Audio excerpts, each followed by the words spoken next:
Alright, I'm working on the 94 Ranger, and I'm going to be replacing that starter right there. As you can see, it's got a valve cover gasket leak, and there's plenty of oil on here. It's going to keep everything from rusting up. But anyway, what I'm going to be doing is first thing I did was disconnect the negative post on the battery, and then this is the negative cable that goes down to the starter, and then I'm going to have to remove this here plastic piece that covers up the positive cable that goes down to your battery. So just gotta get that little cover off right here, and then remove this cable, the ground cable, this bolt, and then there's another bolt right here. Can't see it for all the grease, but and that's all that holds your starter in, is these two bolts. So we'll see what happens here in a few minutes. Get that off. Alright, so I got the cover off there. It just pulls off. Let me see if I can find it here. I set it down.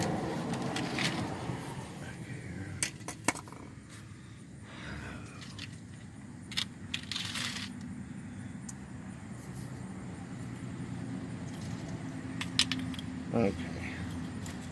Sorry, I'm working on the ground, so it's a little hard to see, but this is the cover that goes over top of your positive post on your solenoid right there. Them two bolts there. Can't really see it because I can't focus on it, but anyway, got that. And then I've got a red wire, which is your ignition wire. It comes from your key. When you turn your key, it sends a 12-volt signal down to the solenoid, which engages the starter, Bendix. So anyway, we gotta take this bolt off here.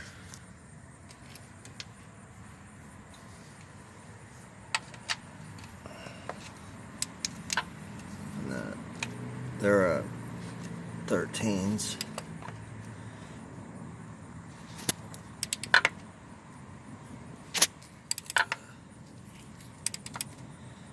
And the whole thing's spinning, so I'm gonna have to go get me a wrench to hold that nut right there. So here's another nut underneath here, but I'll have to eventually take that off to get the starter out. So another pause. Okay, I couldn't hold the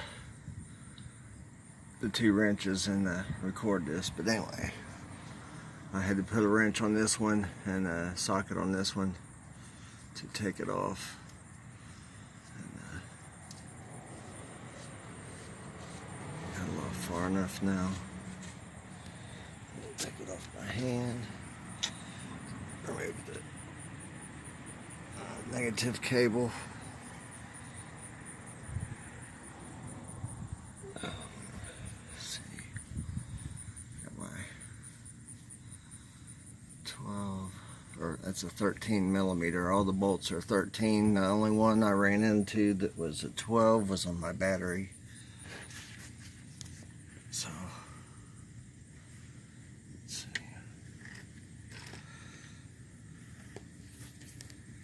And I always recommend having good sockets.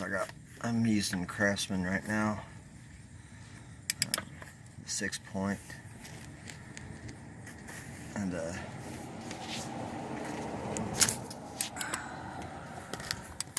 Cornwell socket, which is a good brand. I don't even know if they make them anymore.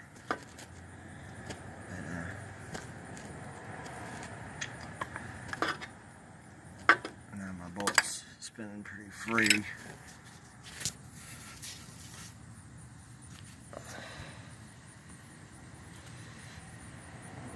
I'm going to have to put this camera back down because I can't get to it with this hand. Maybe it's in here.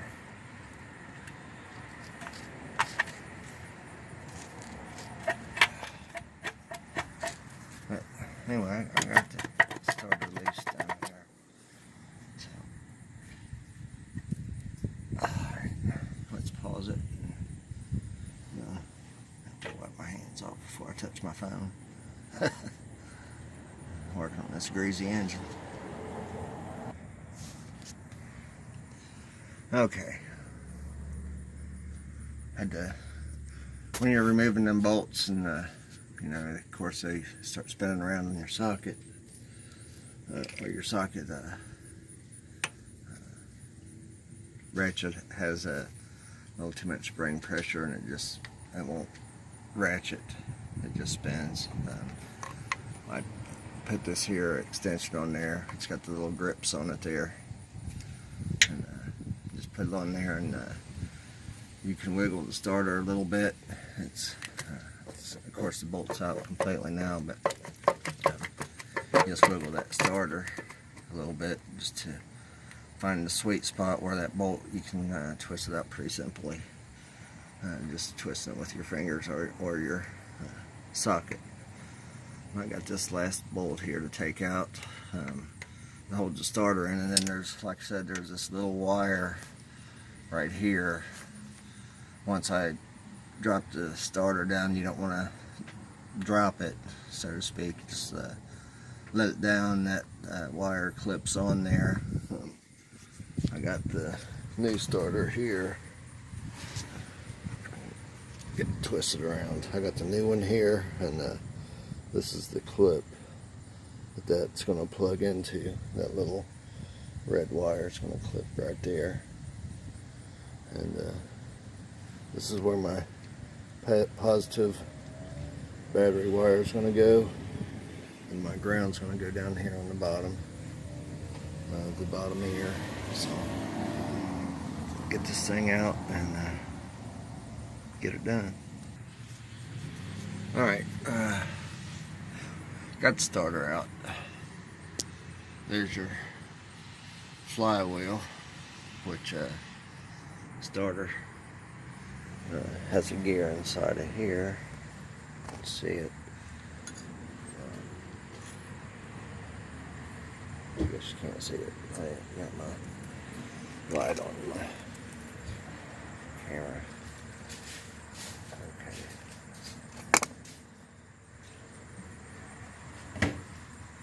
There you go. That's your gear. But anyway, this starter was just cranking real slow, and after you drove the car for a while and you turned it off, it wouldn't start back up until the engine cooled down, or unless you kept a jump box on you like I did.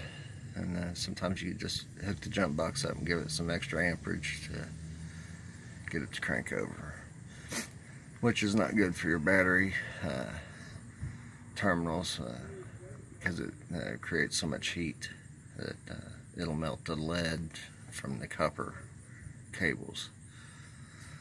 So anyway, I'm going to put this back together. This is the red supply wire from your ignition, and that goes to one side of the solenoid like I showed you here, and then that's going to energize this here is going to energize your Bendix and make a connection from your battery to your starter to get your starter to turn over. So anyway, and that's about it. I guess I don't gotta worry about them freeze out plugs rusting from the outside in. But I bought this truck for $500, and I don't mind putting a quart of oil in it every now and then. Basically every tank full of gas, because it's leaking pretty bad on both sides. But that's another project, and I looked at it. It don't look too bad to do, so I'll probably end up doing that. But it's also may have a small rear seal leak, which I'm not gonna pop the transmission off to put a new seal in it. And that's about it.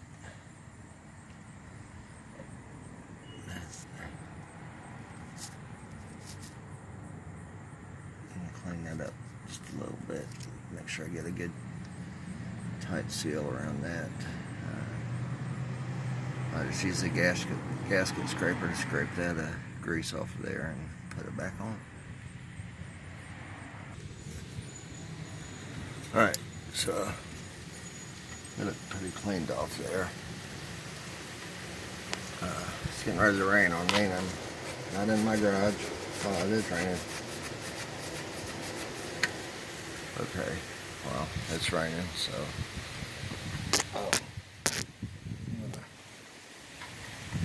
move my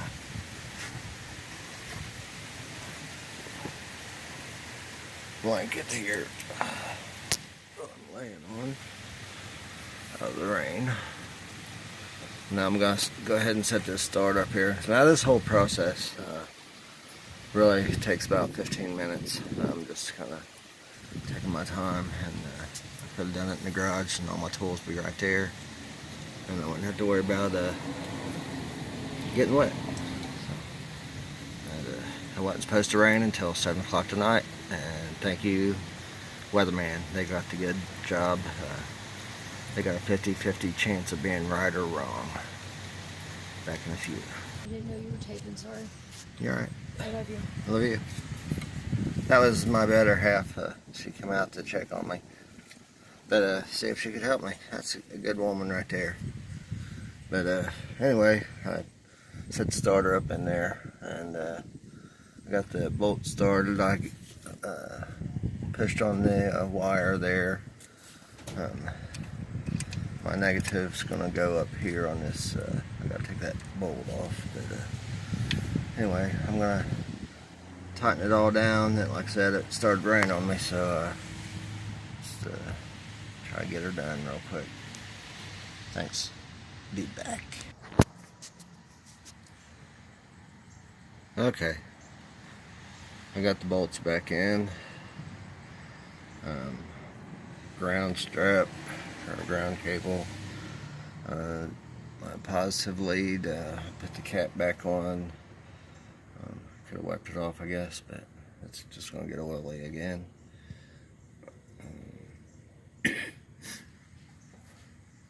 There are torque specs for these battery bolts or starter bolts, but I've been working on cars enough to know pretty much how tight they should be, just by feel. I torque them down till they're snug. Once they're snug, then I go about another quarter turn. And same on both of these here bolts. Anyway, there you are, good to go. And now I gotta get up on top and hook my battery back up, and she should fire up.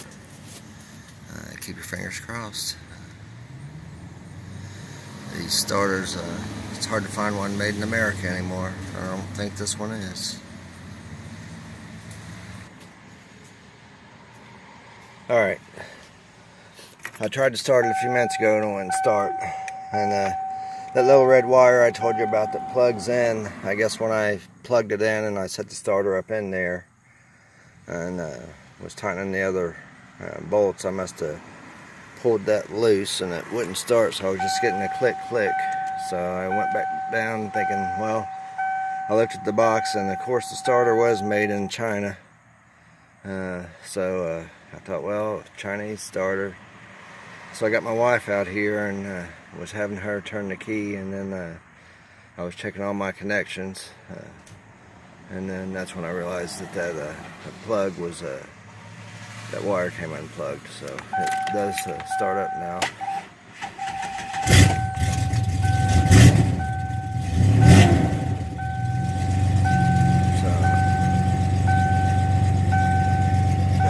Battery's kind of low.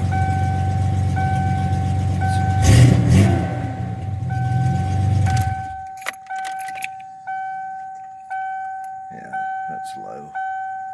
Should be about in the middle of that.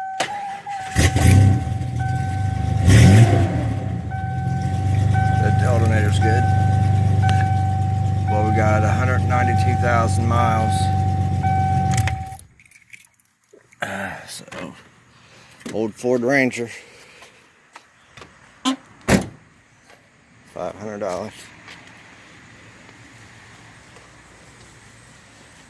But, alright. Well, hope you enjoyed this little adventure I had here. I'll try to record everything I work on, but I just put a window regulator in that Cavalier, and I replaced the rear brakes, brake lines on it, which I didn't video, and I wish I would have. But anyway, a couple little projects I got going on. I got some more things I gotta do. Got to put some rear shackles on that Ford Ranger there. They have rusted out, and that's a common problem on them. The shackles are right behind the tire, so it throws up all that road salt and stuff on the shackles, and then they rust out. Well, till the next episode, Lonnie Perry's signing off.